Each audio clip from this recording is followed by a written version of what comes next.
کہ صدر عارف علوی کو اندازہ تھا اس بات کا کہ یہ جو آفیشل سیکرٹ ایکٹ اور آرمی ایکٹ ہے، اس کا نشانہ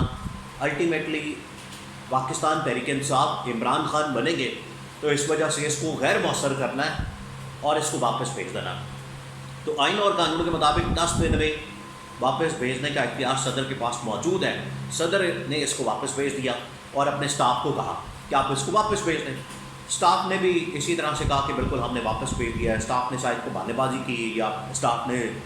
کوئی اس طرح کی غلط بیانی کی، جو کہ صدر کی جانب سے الزام میں لگایا گیا اپنے سٹاف کے اوپر کہ میں نے تو ان کو کہہ دیا تھا کہ آپ اس کو واپس بھیج دیں، لیکن انہوں نے واپس نہیں بھیجا، اور وزارت قانون نے اس کو بل بنا کے منظور کر دیا اور یہ تصور کیا کہ صدر نے دستخط کر دیے اور ان کی کنسنٹ آ گئی ہے، جبکہ پروسیجر کے مطابق آئین اور قانون کے جو پروسیجر کے مطابق جو پریکٹس ہے، جو لا ہے، قانون ہے، اس کے مطابق 10 دن کا ٹائم ہوتا ہے۔ پہلے وہ صدر بھیجتا ہے پارلیمنٹ کو، اب تو پارلیمنٹ کا وجود ہی نہیں، پارلیمنٹ ایگزسٹ ہی نہیں کرتی، تو اس وجہ سے یہ بل ادھر ہی رک جاتا ہے۔ لیکن انہوں نے کیا کیا، وہ پہلے جو 10 دن ہیں اصولی طور پر تو یہ ہوتا ہے، قانونی طور پر پہلے 10 دن میں آتا ہے پارلیمنٹ میں، دوبارہ اس کو بھیجتی ہے، پھر اگلے 10 دن ملتے ہیں، پھر وہ ڈیمڈ یعنی کہ تصور ہوتا ہے کہ اب کنسنٹ آ گئی ہے، اور اگر صدر کی جانب سے دستخط نہیں ہوئے تو وہ بل بن جاتا ہے قانون۔ یہاں پر پہلے 10 دنوں میں انہوں نے تصور کر لیا کہ صدر نے حالانکہ دستخط نہیں کیے، اس کے اوپر کنسنٹ نہیں دی، تو وہ قانون نہیں بن سکتا۔ اس کے اوپر پیپلز پارٹی نے بھی کھل کر رائے دی، اس کے اوپر مسئلہ بن گیا۔ اب یہ جو دونوں ایکٹ ہیں یہ اصل میں ریلیٹڈ ہے آرمی سے، پاکستان کی فوج سے، اور پاکستان کے اہم ترین ادارے انٹیلیجنس کے، اس کے ساتھ ریلیٹڈ ہے، اس وجہ سے یہ ایک بحث شروع ہو گئی۔ اس کے بعد اب ایک دوسرا معاملہ سامنے آیا، وہ ہے الیکشن کمیشن آف پاکستان سے متعلق۔ الیکشن اس وقت پاکستان میں ہر ایک کی ڈیمانڈ تو ضرور ہے، پی ٹی آئی کی خاص طور پر سب سے زیادہ ڈیمانڈ ہے، اور ساتھ ہی اب پیپلز پارٹی نے بھی ڈیمانڈ شروع کر دی ہے، پیپلز پارٹی کے ساتھ مل گئی ہے، تو دونوں کی جانب سے ڈیمانڈ کی جا رہی ہے 90 دن میں انتخابات کی۔ صدر عارف علوی نے چیف الیکشن کمشنر کو خط لکھا کہ آئیں بیٹھیں اور الیکشن پر بات کریں۔ اب صدر نے جو خط لکھا ملاقات کے لیے کہا، صدر نے کو گپ شپ تھوڑی لگانی تھی، صدر نے اس کے ساتھ کوئی ہلہ گلہ یا مستی تھوڑی کرنی تھی سکندر سلطان راجہ کے ساتھ، الیکشن کے معاملات تھے، اس کے اوپر بات کرنی تھی اور ڈیٹ کے اوپر فائنل کرنا تھا۔ اب یہاں پر ایک اور نقطہ یہ ہے، بحث یہ ہے کہ الیکشن کمیشن یہ کہتا ہے کہ ہم نے پارلیمنٹ نے ایک ایکٹ پاس کیا ہے، الیکشن ایکٹ، تو اس وجہ سے اختیار یہ چیف الیکشن کمشنر کے پاس ہے، لیکن